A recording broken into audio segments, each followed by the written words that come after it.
Now we introduce the three panelists. Elaine Lim from Malaysia, Blue Badge Umpire, Youth Olympic Games Umpire, and also appointed umpire for the 2020 Tokyo Olympic Games. Dana Cechova from Czech Republic, professional player and ITTF Atlas Committee Deputy Chair. Hello, everybody. Werner Thury from Austria, international referee advanced, ITTF URC Deputy Chair in charge of referee, and also appointed main referee for the 2020 Tokyo Olympic Games. Welcome, Elaine, Dana, and Werner. Thank you. We are having in this webinar an educational part, and due to the different levels that we have among the participants, it will be good to begin with what the regulations say related misbehavior. We have Elaine Lim. You are Blue Badge umpire since 2014. You have experience in big events, Youth Olympic Games in Nanjing, World Championships in Malaysia and Hungary 2016-2019, World Junior Championships in China and France 2014-2015, and also different Platinum World Tours in Asia and Europe. Elaine, you are going to explain and present us what regulations say about misbehavior in relationship to the umpires. Elaine, over to you. Thank you, Marcus, for the very kind introduction. Hi, everyone. I'm Elaine Lim from Malaysia, and it's my great pleasure to be one of the panelists for today's webinars. As umpire representative for today's webinar, it's very important for me to discuss about what kind of action and behavior that would be considered as misbehavior based on what has been stated in the ITTF handbook. Based on the ITTF handbook 3.3.2.10.3, it mentioned that it's the umpire responsibility to take actions towards what kind of the breaches of the advice or behavior regulations. In order to make it clear, I would like to divide that different scenario, misbehavior, into three categories. The first one would be towards the opponents. The second one would be towards the spectators, and thirdly would be into the sport, the table tennis itself. So based on the rules regulation mentioned on 3.5.2, misbehavior, players, coaches, or any advisors shall actually refrain from the misbehavior. Firstly, towards the opponents, for examples, any behavior that lead to unfairness will actually influence the opponent would be considered as misbehavior. Secondly, towards the spectators, players, coaches, or any advisors shall actually avoid any action or behavior that potentially offend our spectators, the audience that watching the matches, not only in the venue, but also those watching the matches through live streaming, TV, social media, and things like that. So, and thirdly, any action that bring the sport into dispute, such as firstly, abusive language, secondly, intentionally breaking the balls or kicking it out from the playing areas, and or like damaging to the equipments, like kicking the surrounds or tables, and lastly, disrespect to the match officer would be considered as the misbehavior. I would like to give an example of what kind of the misbehavior that could lead to advisor, for instance. For example, if the advisor walk onto the court to protest and refuse to leave the court even being advised to do so, then that could be considered as a misbehavior, and card would be given to the advisor. So that would be actually the misbehavior parts. So talking about what are the misbehavior and how should we actually as umpire manage those misbehavior. The key point is depending on how is the severity of the misbehavior. Firstly, if it's a very serious offense, umpire shall suspend the play and report to the referee immediately. However, if it's less serious, then the penalty point system PSS shall be implemented. So that would be about the serious offense. So for the first occasion, for the less serious offense, the umpire may hold up a yellow card and then warn the players that in the future, if there's any more offense, then they are liable to the incur penalties.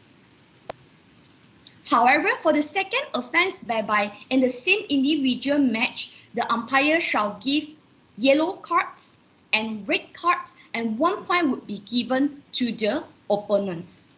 If the same player repeat a game at the same match, and now the umpire shall give the yellow and red cards and award 2 points to the opponents. And then what will happen would be if the same players continues to repeat it, then the umpire shall suspend the play and call the referee. And referee, please. Okay, thank you very much, Elaine. Now we know what regulations say about the misbehavior related to the umpires. Yes. While, what's about the referee? What the regulations say about the referee and misbehavior? For that, we have here Werner Thury. Werner, you are international referee advanced since 2014 with experience in World Championships in Germany and Netherlands, 2011 and 2017, World Cups in Japan, United Arab Emirates and Germany, 2019, 2015, 2014, and also different European Championships or Platinum World Tours, so officiating in different continents. So now the floor is yours. Okay, thank you, Moncho, and welcome to everyone. We are a big group now, and Elaine gave us a very important introduction already, also concerning the rules. So I would just continue a little bit concerning the rules, but then we are discussing how to act and how to react on certain scenarios. Can we go to the next slide? So, as you know, if the misbehavior is really serious, then it will be the task of the referee, who is not immediately, of course, in the field of play, but this person will come, the referee will come and has to make a decision. So we have the power to disqualify the player. And this is something which is very often a reason for a discussion. You can disqualify a player from a match. From this match, you can disqualify the player for the event. So it could be man or woman single. And you can disqualify the player for the whole competition, depending on the behavior, depending on the specific case. And also what is important, it can be reported by the umpire, but it's not obligatory. We can also act without the umpire who is reporting. So if we realize something happens which is really serious, then we have to go there and we have to make a decision. So also it can happen that you are sending a report to the disciplinary panel, which is a new possibility, and we will also know why this is new and what was the reason why we started with this disciplinary panel, because it will be one of our scenarios.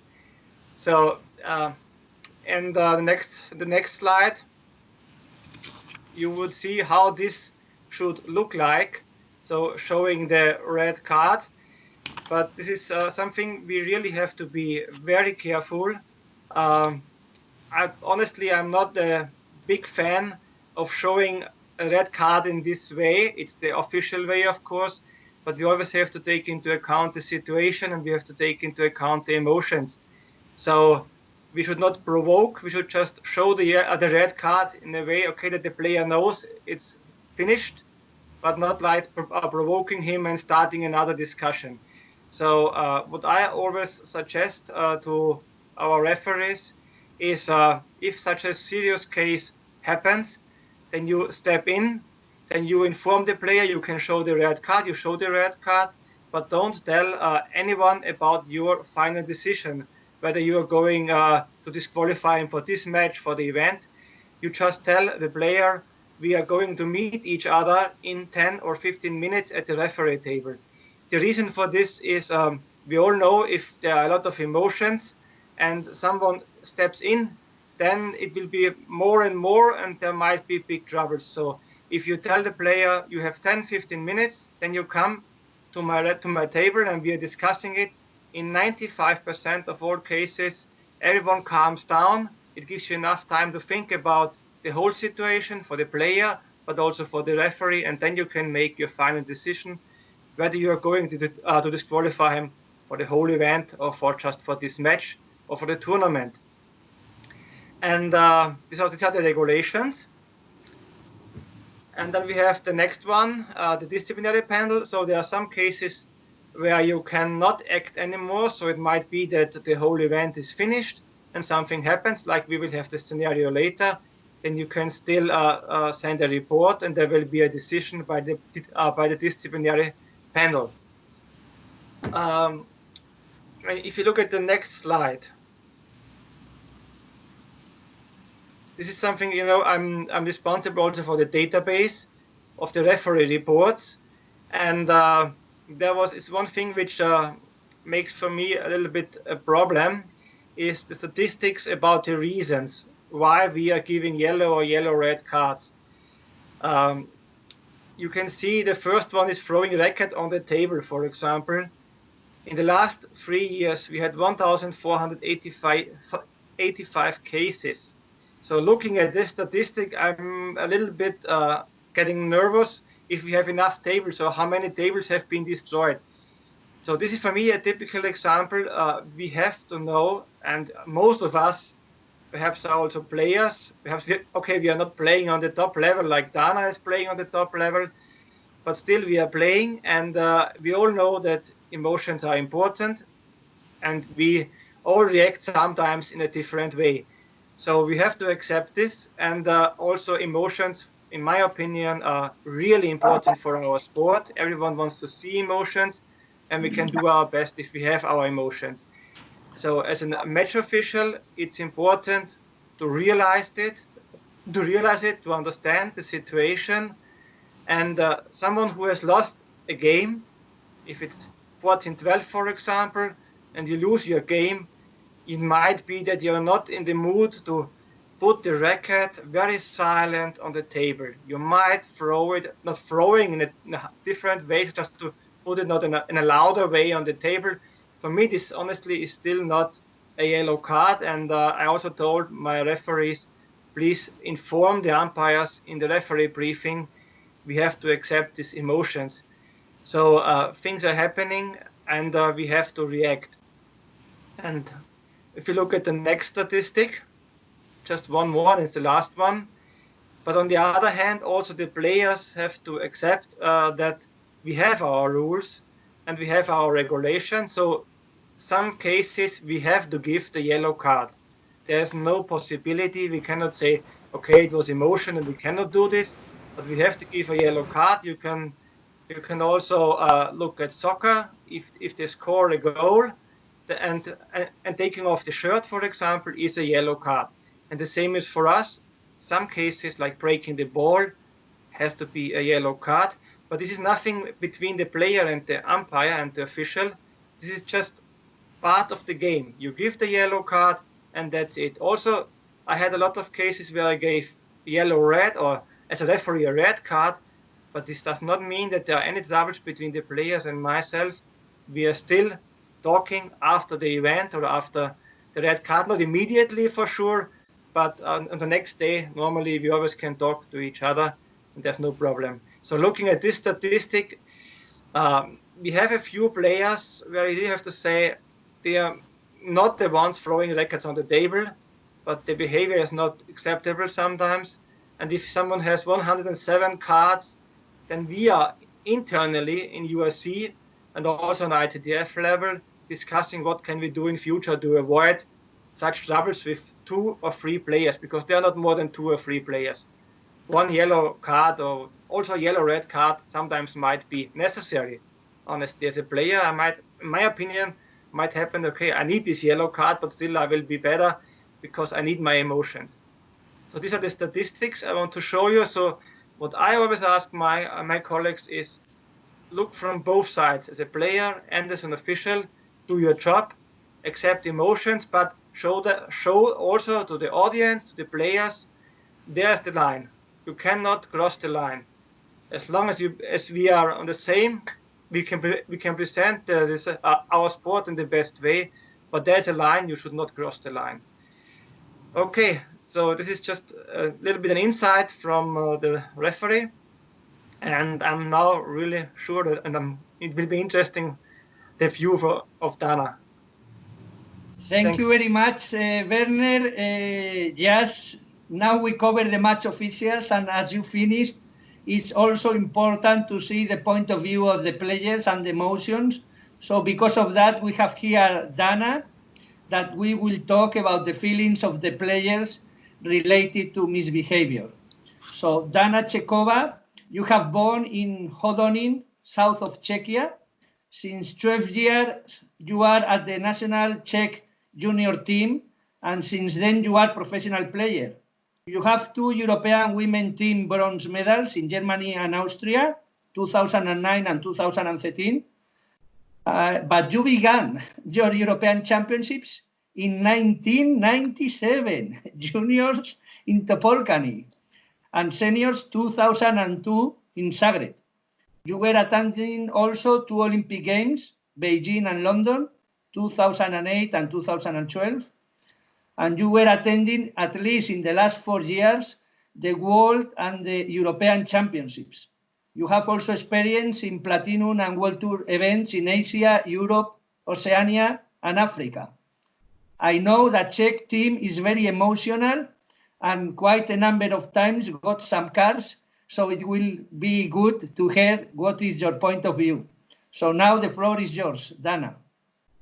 Hello, everybody. Hello, Moncho. Thank you for the introductions. Thank you, Werner and Elaine, for the very precise explanation of the rules from the view from the referees and umpires.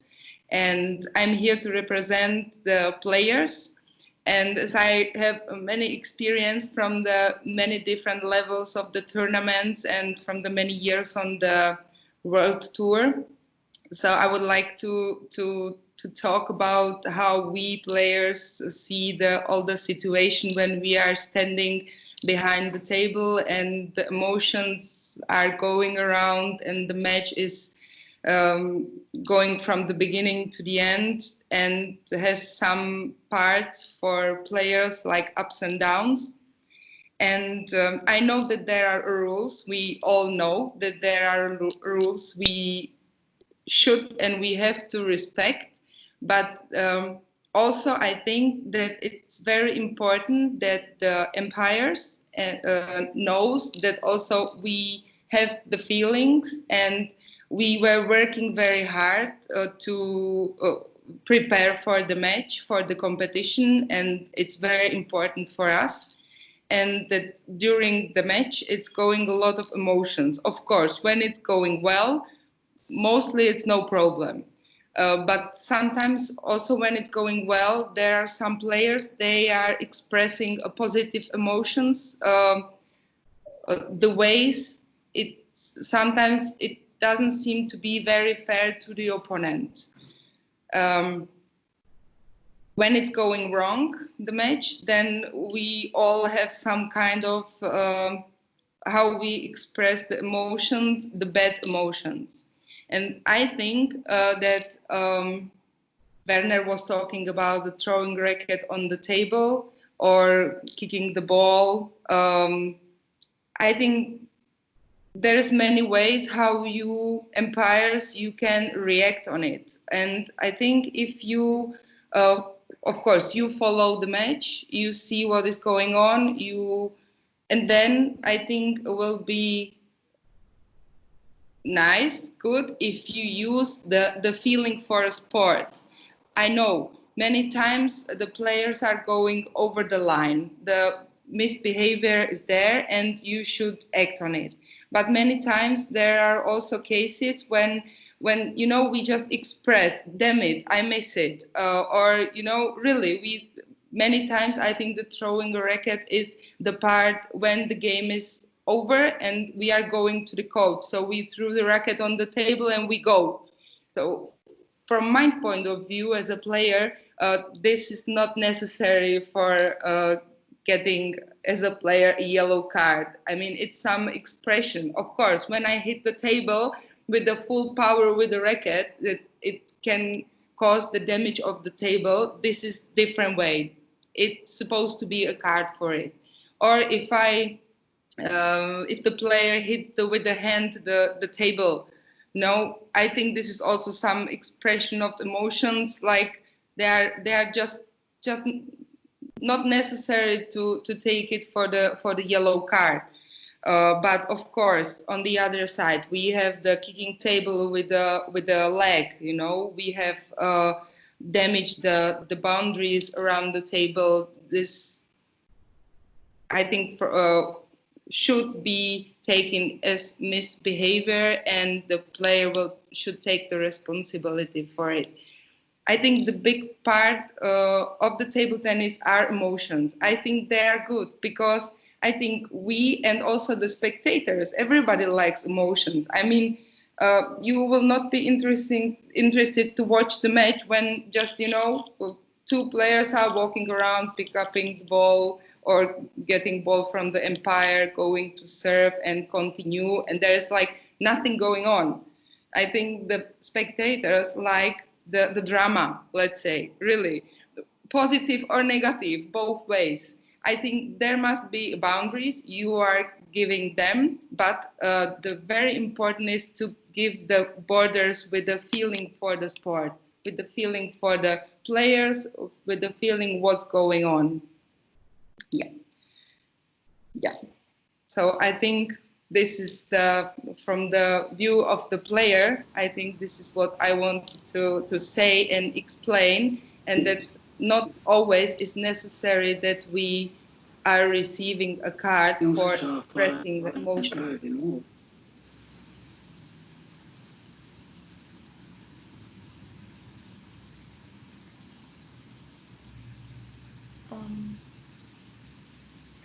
Moncho, you should not forget to turn on your microphone.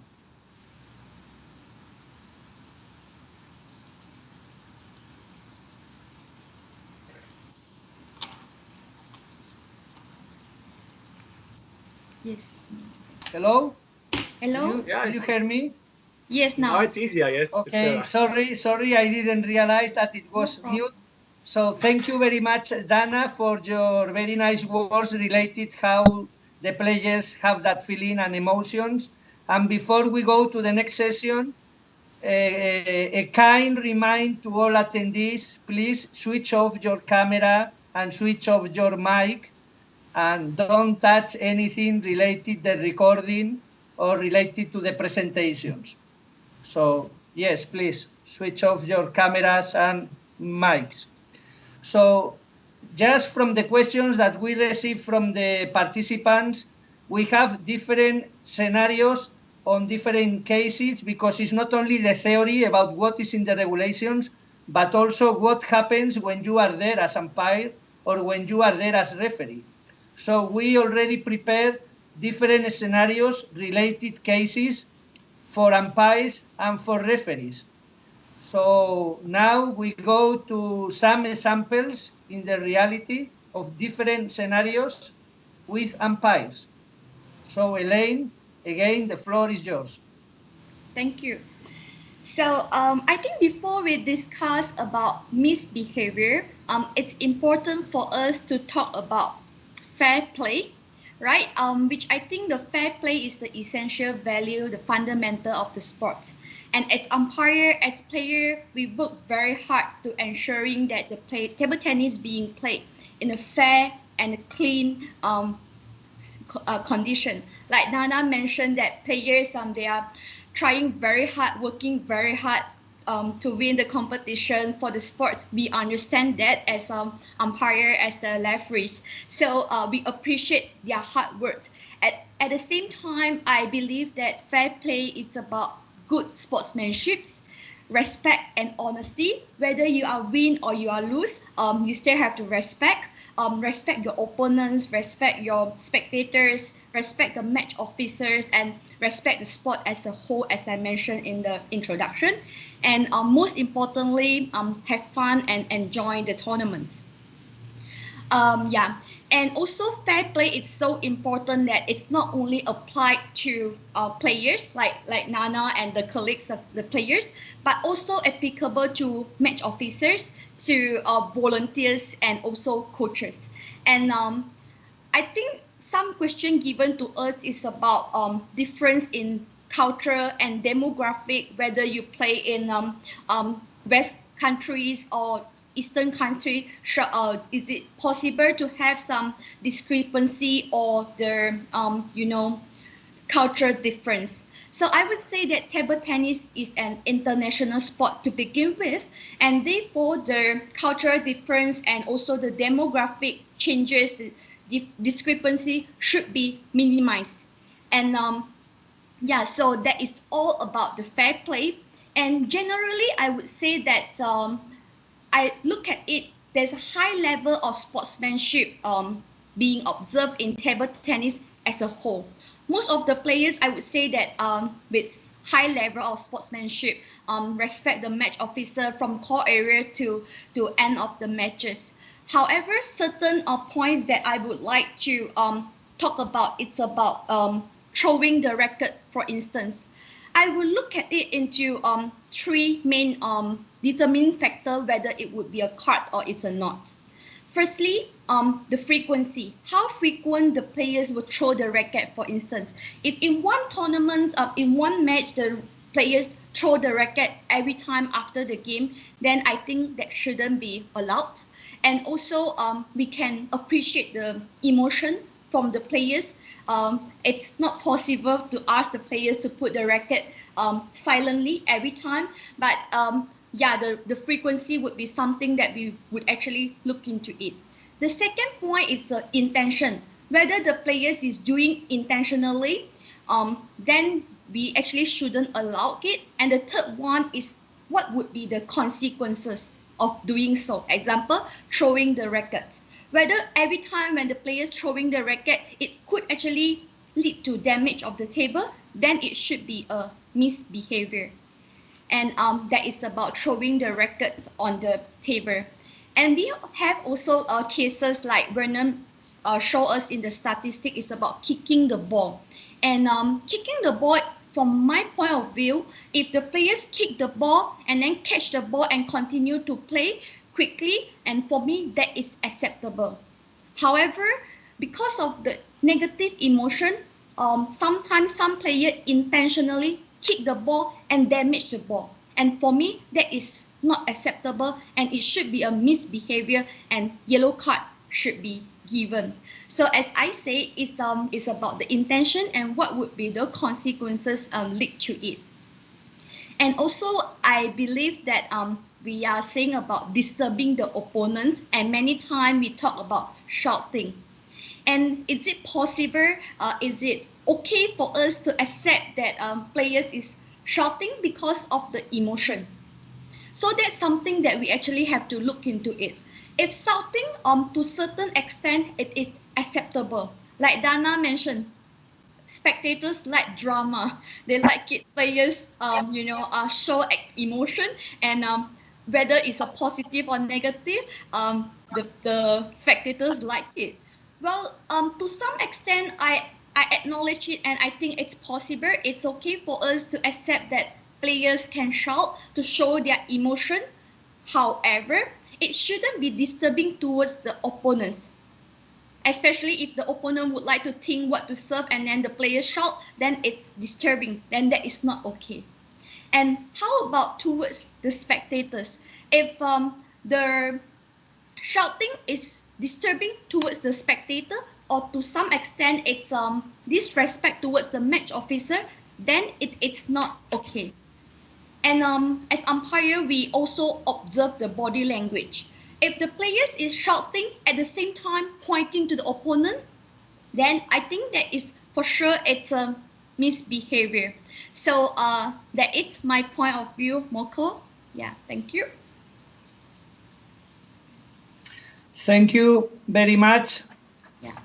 EeLian. Now we have also some different scenarios from the point of view of the referee. So Werner, the floor is yours. Do you have the scenarios? Can you show the PowerPoint? Yes. I'm quite sure most of you will immediately recognize the pictures.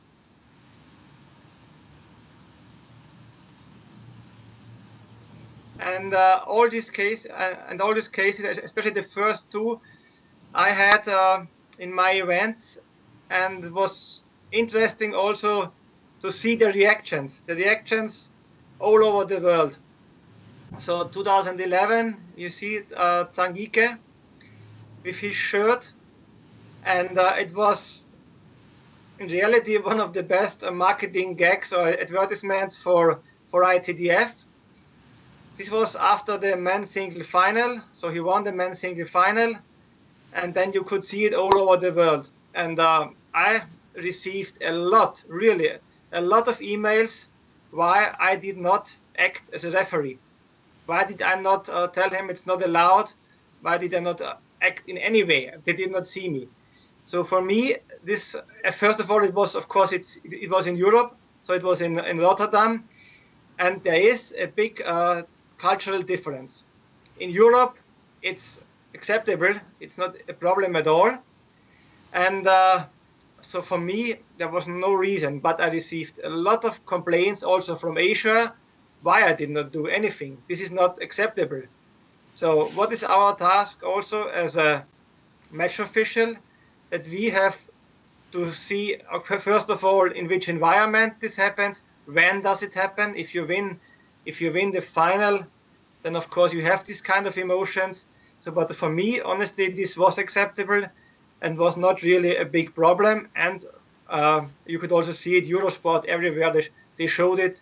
So this was a specific case where you can see the cultural differences. If this happens in Dubai, or if this happens in Japan, might be normally I would step in and would say, sorry, please leave the court, it's not possible. But in Europe, there was not a problem at all. This was the first case also, I don't know, from your side, Dana, what would you say? I think acceptable for you, or? I think for me it's acceptable. I mean, it's some kind of expressing, let's say it was relieving for him, you know, all the pressure, all the stress. But on the other side, there is some respect to the national team, let's say, because he damaged the national team T-shirts and he was punished for it. So exactly, yeah. So he had no troubles with us, but he had troubles with his own association. Correct, yeah. So one part, I say that here one part is if it's unrespectful, if it's damaging anyone, or so there are different points of view also. Yeah. The second one, which led to the disciplinary panel, and here again the emotions, for me there's a difference. So as long as you have positive emotions, then they are acceptable. You win, you are happy, you show your emotions, there's no reason to step in as a referee. But if the emotions are turning to negative emotions, then of course you have to step in. And this was a specific case again with Zangike, so we have a common history, Zangike and myself. And here I had big troubles. The first, if you remember, he destroyed the first surrounding. For me, this was already a problem, but I knew the history of the last matches. So I knew about the emotions. And after this match, I said, okay, I thought the first one, I will step in afterwards, but tell him not acceptable. But then he turned around and went to the other side of the court and destroyed again the surroundings. So I immediately had to also tell him it's finished. But here the problem is that it was the last match. And if everything is finished, you cannot disqualify him for this. And we said, okay, there has to be a specific regulation for this. And that's why we have this disciplinary panel now. So if the tournament is finished, you are still responsible for the players as a referee, as long as they are in the venue. But then you are sending a report, and we all know the fine. But again, this is something, he received his fine, but I have no troubles with Zangika. If I see him, there are not any troubles with him, because these have been the emotions in this moment with a specific history. But so there have also been some questions concerning this. What happens if the tournament is over? Are you going to disqualify the player also for the matches, for the whole event? Can you disqualify the player for the whole event? We are not going to disqualify the player for all the matches he played. And also this match has been already finished. So here we only have the possibility of the disciplinary panel, and you know the fine was quite high. So they reacted according to this. And he accepted also. Okay, and the third one, this is a difficult one for us, because you know, if you win, you jump on the table. This is now famous. Also, Ovtcharov was jumping on the table 2013 after winning the men's singles European Championship. So this is really quite famous. And I was not in this event in 2020, but I was together with Ovtcharov in the European Championship. He was jumping on the table. And then how to react. We had one case in the Paralympics. Then the umpire showed the yellow card, which is acceptable, which is okay. But it has, of course, no influence because it's finished. But then I had the request, why did I not come in and react? Just to imagine, there are a lot of emotions. The player is winning this match. They are now men's singles winner of the men's singles final. And then the referee jumps in and tells him it's not allowed. Of course, you would be immediately in TV. Everyone could see you and know exactly, okay, this is the referee. But this is something, honestly, I would not do, and I would not recommend to anyone. So if it's the last match of the tournament, then, of course, the emotions, and you don't step in.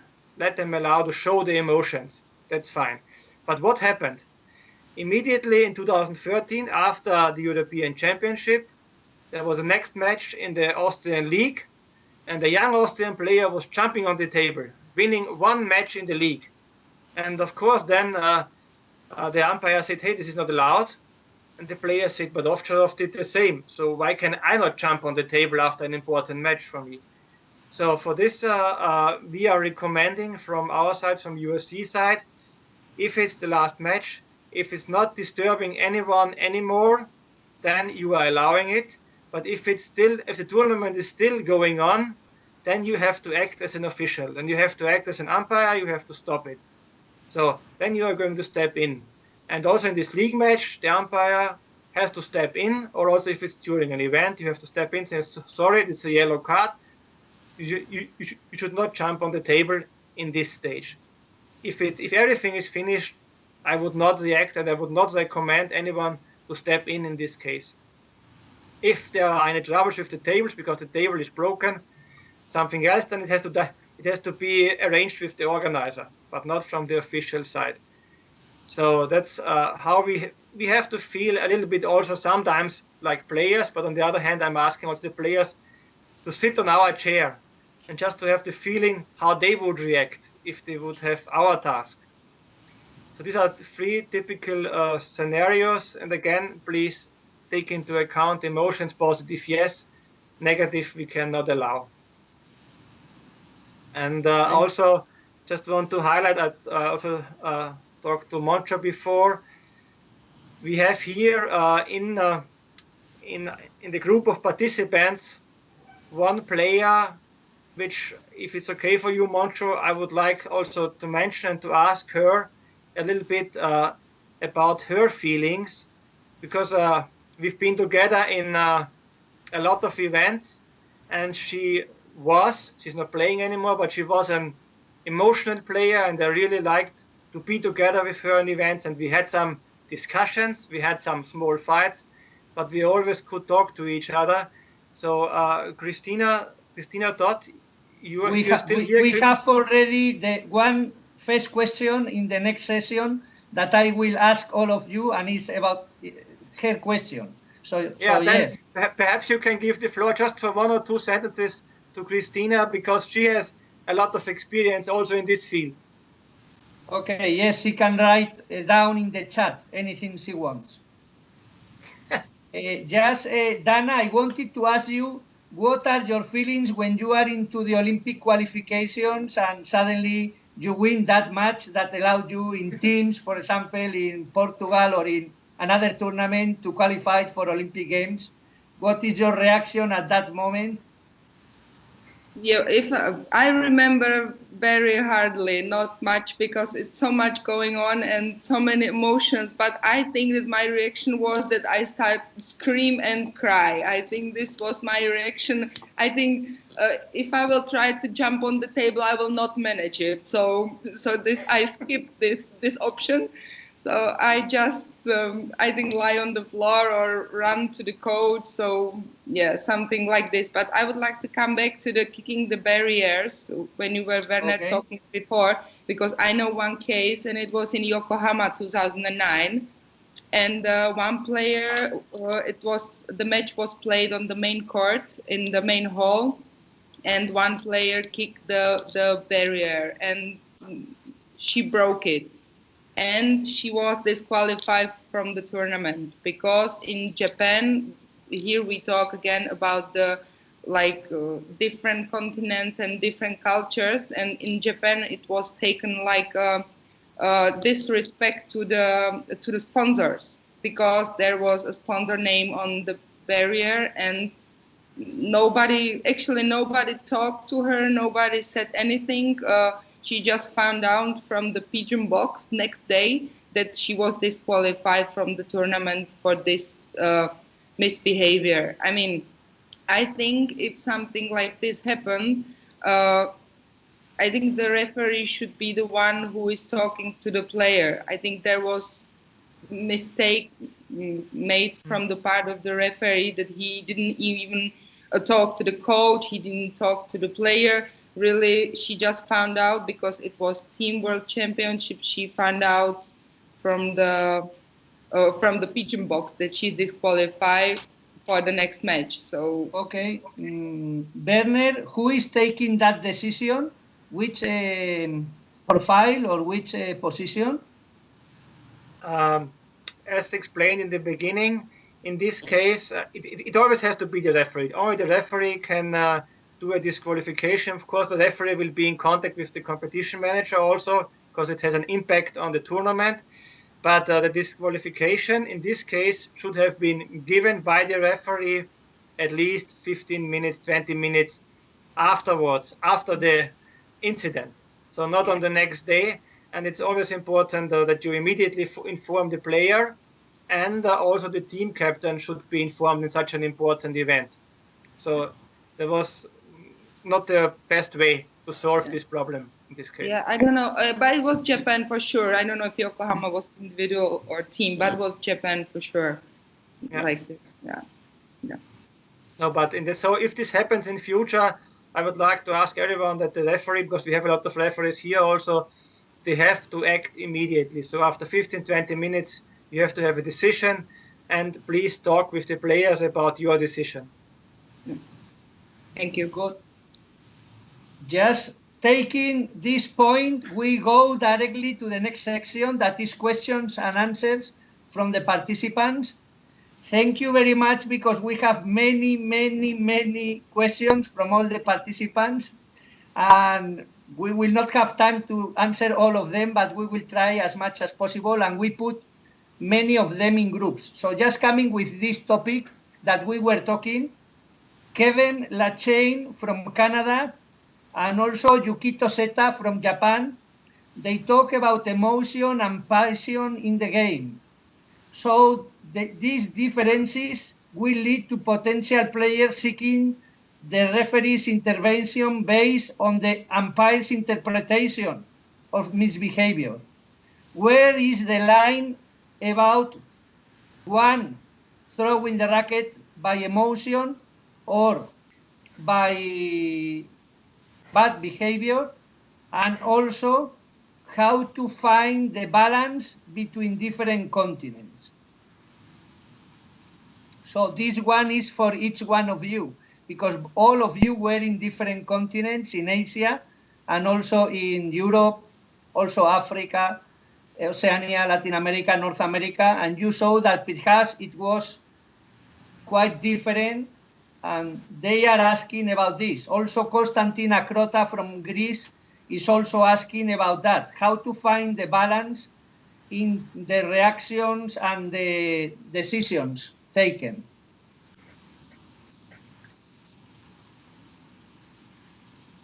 Anyone? So perhaps like just to say how to, or who wants to start? Dana, you want to start, or? Yeah, I mean, I start. How to find the balance? I think there should be one. It should be same balance for all over the world. There we cannot make, or you cannot make the differences between if it's in South America or if it's a tournament played in Asia. But it's also same for the players. We also can't make the differences in our behavior. I will not behave different if I'm playing in South America or if I'm playing in Asia. I mean, we will all the time behave same. So I think it should be the same from the umpires and the referees to take the decision about our behavior. But may I just ask the question, just to ask the question, because I have the reports and I have been also like you in many events. If we play in Europe and we are playing a player from Russia against a player from Serbia or from Austria, there is a different atmosphere than if we have a player from Japan or China. And I also can tell you the behavior seems to be not always the same if an European player is playing in Japan. So we are all, I think we are all human and we are all acting a little bit different. So for me, it's not always the same, honestly. So I have a different level if I have two players from Europe playing European championships. It might be louder than it would be in Asia, or not? Yeah, it depends also if it's two players playing the semi-final European Championship, for example, or for a medal, or it's these same two players playing pre-rounds in Japan Open. This is different atmosphere, definitely. I agree. But I think as umpire, we should actually act consistency regardless where we are, as following the rules and regulation and also the ITTF URC recommendation given to us. We of course we acknowledge that players do have emotions, like if cases like what Werner discussed just now, like jumping on the table and then kicking the surround. There are different way of celebrations after the match, and we are human after all, and I can understand that the players, after working so hard and celebrate the joy, celebrate the victory. But I think we need to have certain limits, like for instance, all of us, we are table tennis lovers. We should actually appreciate and also try to take care of the equipment, not to damaging it, because that would be a cost paying for it. Like and not only like disrespect to the sponsors, spectators, but also it involves like money. If like we destroy the tables, we destroy the balls, and then most importantly for me, it's like the top players like Dana and others players, you all are the role models of the younger generations. If like Werner mentioned, if one player saying that jumping on the table is acceptable, and the other younger players, they will be following. So I think in order to have it's good to have personality and also emotion in the sport, but at the same time we have to keep a balance. And after all, ITTF, our table tennis is an international sport. So as I mentioned, fair play should be regardless of the nationalities, and also it's part of like good sportsmanship. Yeah, that is my point of view. Yeah. Just Christina already wrote here, it's very interesting discussion. It's very difficult for umpires to react because all love emotion. I would make difference between emotional reaction and insult the opponent or the umpire. Yeah. So that is what Christina just wrote down here. Okay, so next question is from Pari Khalil Marandi from Malaysia, John Ma from Canada. It's for Dana. Player asked for timeout. After timeout is over, player didn't come back to the table because coach is talking to the player. The umpire called time a couple of times. What happens there? It's difficult. I mean, probably the question is who is responsible that the player is late to coming back to the table, right? Yeah, I mean, who is responsible, the player or the coach? I will give the responsibility to the coach, but Elaine. No. I think it's a player, because the player should come back after the umpires call time, and I think it should be the player. Perhaps just one recommendation we have also from the USC side. Normally it's the player, but we really have to be very careful, because if the coach is the one who is talking all the time, and you can see the player wants to start, but the coach is talking, then the yellow card should be given to the coach. If the player is seeking for advice and staying there and not following, then it's the player. But we cannot generally say it's always the player. It really depends, because if the coach is talking, then the players are listening, and it would be a kind of offense leaving immediately. So we really have to be very careful. Yeah, because many times, player or a coach, but of course, as a player, I would say it's the coach, because the yellow card for the coach is no problem. Yeah, but many times the player it's really listening the advices from the coach, and he's not even listening the umpire, that umpire is calling the time. I think from my point of view as a player, there should be like the coach should pay attention, because I know he's explaining or giving advices to the player, but the player is one who should be really focused on the advices, really thinking about the match. And many times happen that that we just don't hear the time, when you are calling, after you are screaming, I know, but many times it's just we are just full in the match. So we could agree, as long as the coach is the one who is active, the yellow card is for the coach. Would you agree? I will agree. Dana, I would just ask, like, for example, it's the final events and there's only one table and it's only the players and the coaches. So yes, the coaches is the one that actively giving the advice, but there are no other tables and it's quiet and the umpires calling time, and like, so what do you think? Is it the players shouldn't be given the yellow cards? Is it the coach responsibility to pay attention all the times? Yeah, what do you thought about that? Why I'm getting difficult questions? It's very difficult to say, because it's emotions, and I know one table, only two players. The spectators are waiting. Many times TV is waiting that the game starts again. Yeah, this is very difficult to answer. Who is responsible? Both of them, actually, I think. But you cannot give the yellow card to the player and to the referee, to the coach. Yeah, so it's very difficult for me to say who is responsible. Werner, who is responsible? Player? No, as explained before, for me, that's what we also would recommend as USC. If the coach is the active one talking, then it's the coach. If the coach finished and you are still not coming as a player, then it's you. Okay. As a player.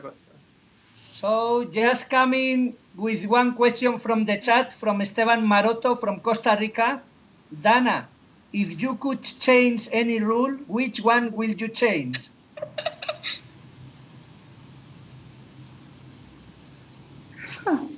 Like any rule, like about the behavior rule, probably, yes. We are talking about that, but if Yeah. you don't find... No. This is, I don't know. I mean, I think the rules are set fine for me, and there is actually no rule which I will change. Sometimes some players are expressing their positive emotions very hard, and I played against players like this, and also I was a spectator when these players played. And you know, to express the positive emotions when it's, I don't know, 10-10, or you are coming back into the match after you were losing. Yes, I think this is fine and we all need, but to express the emotions very intensive way when the match starts and it's 0-0 and you make the first point, I think here I will try to change something, you know. It's I think it's not very, I'm not saying fair, but it's strange actually. For me as a player, it's strange that I will start a match and I will lead 0-1 and I will scream like it's 10-10 in the 7th game. So this is only one thing which I think became more popular in the past few years. If I take 20 years ago, it was not like this. So maybe this is the one point I will more take care about it. Thank you very much. Next one is from Carlos Zapata from Spain, Elio Corrado from Italy, and Francesco Nuso from Italy. All three referees. Continuous minor misbehavior, yellow cards during the matches in a tournament. Could the referee disqualify a player for these so many yellow cards during a tournament? What if a player gets several misbehavior reports during the tournament? What happens after? Werner, I think it's yours. Interesting question, and you told me it's from Francesco, so it's the perfect example for this, because he was working in the European Youth Championships, and European Youth Championships, you have in one event around 170, 180 yellow cards in 1 week. So you can imagine how often you can see a yellow card. And we have some players, they had 7, 8, 9 yellow cards in one event. And the procedure Francesco used was a good one, and is also recommended from our side. So if someone is continuously misbehaving, receiving yellow cards, then it's the task of the referee to have a meeting with the player, and most of the cases, especially if it's a junior, also with the team captain, and you tell them that the behavior is not acceptable. And of course, you still have the possibility to disqualify the player as a referee, because if the misbehavior is continuing the whole 7 days, you have to react. So, but what you need a referee log, and we have it in the referee report where you can see exactly how many yellow cards and also the reasons. So there is a possibility, yes, but before you have to make a meeting, we had to have a meeting with the player and the coach and inform them that the continuous behavior is not acceptable. Okay, thank you.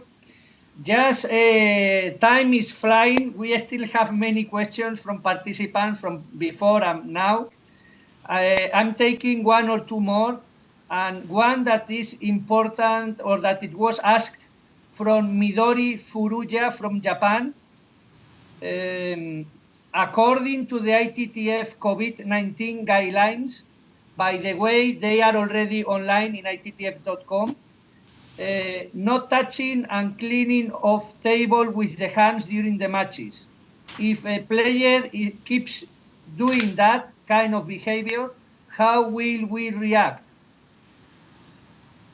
Because until now we didn't have these rules and this situation, let's say. But, So, perhaps just to mention, Elaine? Elaine, as umpire.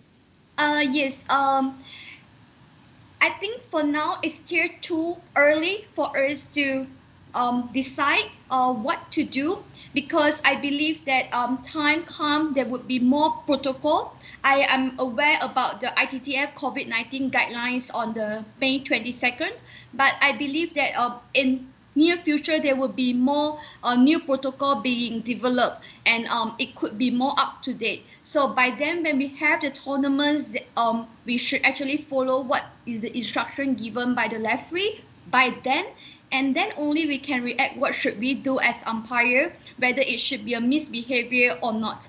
But for now, I think we should actually wait for the actual scenario by the actual events, then we will decide, because it will be keep on changing. It's like now we have to keep a social distance 1 to 2 meters, for example. Is that means that we can't have the double events? Yeah, like there's a lot of things that we have to consider.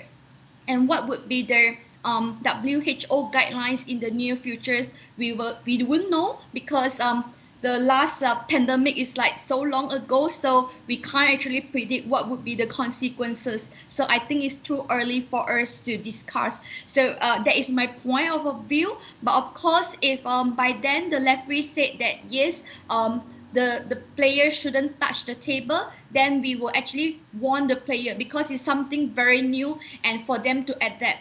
And we first warn them, advise them not to do so, but if they continue us, then maybe it's a misbehavior. That is my personal point of view. Yeah. Werner, you wanted to say anything? Werner? Yeah, I wanted, first of all, I fully agree with Elaine, and we don't have the guidelines yet. We are waiting for the final guidelines, and we are working on this also from URC side as soon as we have more information. But in the moment, and I already had also one event, it was a show event, but still it was an event, and players are used to this. So you cannot, and you should not immediately give them a yellow. You just inform them that due to the new situation, it's not acceptable anymore. And of course, after 4 or 5 times, you cannot allow it anymore. But in the beginning, please, we have to accept this is a new regulation. It will be a new guideline, and not easy to adapt also for the players. Yeah, I wanted to say, because many players is used to it, and it's a habit. Just you are doing it, you are not thinking about it, because you are doing it since you touched the racket for the first time when you were a child. So for sure, I'm sure that the many players, even you warn, they will do it 3-4 times, during the match, like just because they are used to it. So will be, for many players, will be difficult, because then it's one more thing, you have to be focused on the match, and it's not the tactic, it's not the opponent, and it's not the game. But we have to find the way. Thank you very much. We, as I said, time flies. We are already finishing. We still have many questions, but we will take for the next times. Just as wrapping up, the umpires take the first action when something happens at the table, but also the referee is able to have effects action if needed. It's also important to consider the emotions, not only the behavior, and also improve the sport. So thank you very much to all panelists It's a real pleasure to have all you here, Dana, Elaine, and Werner, talking about this special moment to get more interaction between players and match officials. Also, thanks to all our friends in each corner of the world, all your questions and your time today and your participation. And we have the next webinar next Wednesday, June 10th at 5 p.m. Central European Summer Time with the topic Training with Style on Different Continents. So have a nice day or have rest. Thank you very much. Bye-bye. Thank you. Bye. Bye. Thank you.